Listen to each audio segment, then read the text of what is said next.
Dawson's Rambles. Hey YouTube, Dawson Ryder here. In today's video, I'm going to be telling you about how Power Rangers Dino Fury Season 2 finally shed some light on some long-running Power Rangers mysteries about some of the mythology in Power Rangers Super Megaforce, Power Rangers Beast Morphers, and more. So if you remember earlier in the series, they introduced the Morphin Masters as more prominent characters and explained some things that were previously kind of left as question marks, like where did the Energems come from? Where did the Nexus Prism come from? Where did the Dino Gems come from? And that was really neat. It kind of filled in some gaps with some questions, and I was always interested in those mythologies, so it was kind of cool to get an explanation and tie those together. And they have done more of that yet again.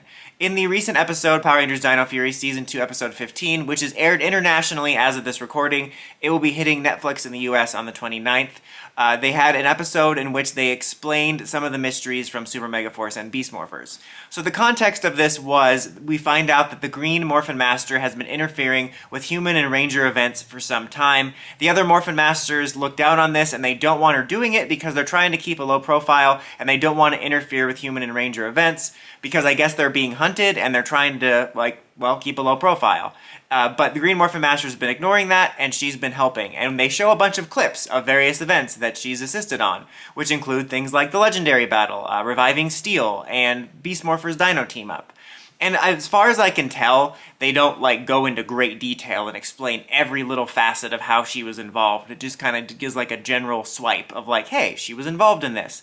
I think with this, we can infer that in regards to Super Megaforce, she was responsible for the reason all the Legendary Rangers, as well as the new Power Rangers, were able to be there. I see people saying, she explained new powers. I mean, new powers were always explained. They're just Rangers from other worlds that haven't been seen on Earth yet. I never needed more than that. I don't know why people thought that was a question mark. They're basically just alien Rangers, just like the Rangers of Aquitar.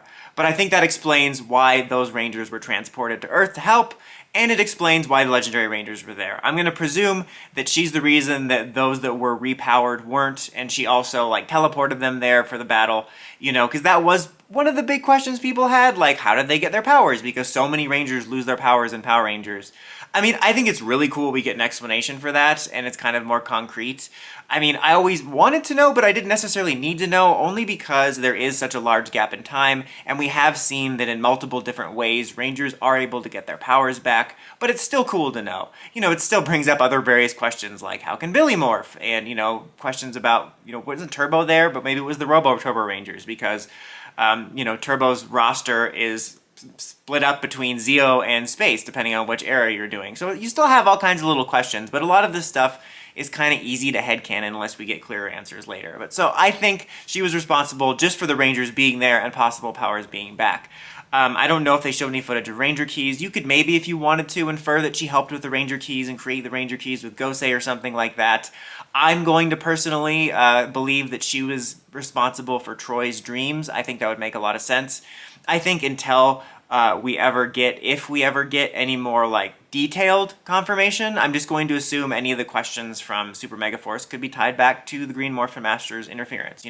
It's certainly not impossible. We could get more details later, maybe in the show if it comes up in the right context, or maybe even in an interview. But for the right now, a lot of sort of the big questions I think can be answered by the Green Morphin Master sort of having a hand in helping things along. As mentioned, she was also responsible for reviving Steel when he sacrificed himself, which I think I just assumed was the grid doing it. So I really didn't need an answer to that.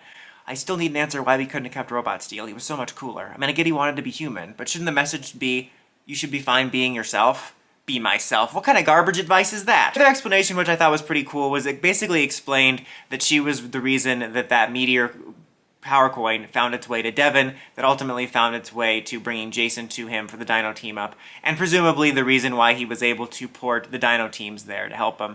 I always kind of assumed that was a little bit the will of the grid. It did bother me just in the sense it was classic Toku team up, oh, doesn't matter, they stood next to each other crap. So I do like that there's lore behind that now, that she was sort of manipulating and helping events to bring Jason back into it and to bring the other Rangers there. Even with that, there's still little questions I always had, why did Jason need a coin? Last time we saw him, he had a working coin, unless this was a special coin.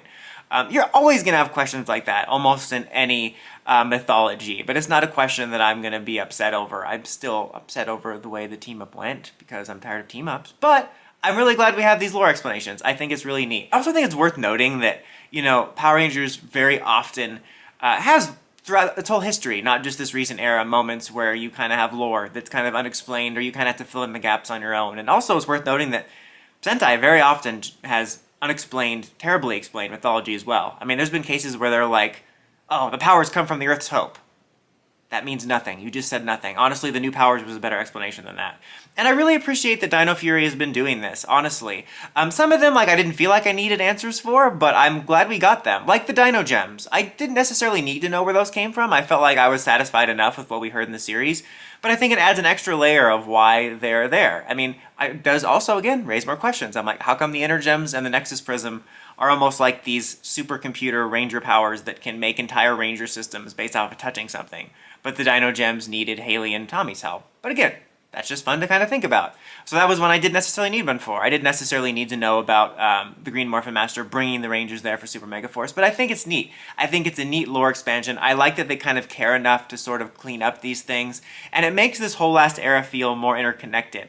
Again, I brought up some people as overall lazy, but it's not really, because there were different teams in charge at the time, things have changed, they can now interconnect it. And from the perspective of fans that maybe aren't trying to tear the series down, or fans that don't read every behind-the-scenes thing and know everything that's going on, it's going to seem to them like, oh, this is really cool, this stretches back to all these seasons I've been watching. And I think that's kind of neat. It gives this level of interconnected narrative to almost all the Neo Saban era through Hasbro era seasons now, which I think is really cool. And if they do any more explanations heading into the rest of Super Megaforce, if they go back to the past, the rest of Dino Charge Season 2 and Cosmic Fury, I would welcome it. You know, honestly, I think that would be really neat, and I really appreciate this, and I think it's cool to have that. If there are any updates on more specifics or any other lore additions, I will update you. But that's about it for this one, guys. Until next time, don't forget to like, comment, subscribe, and climb the steps and ring that bell so you get notifications for my videos. Dawson Rider, signing out.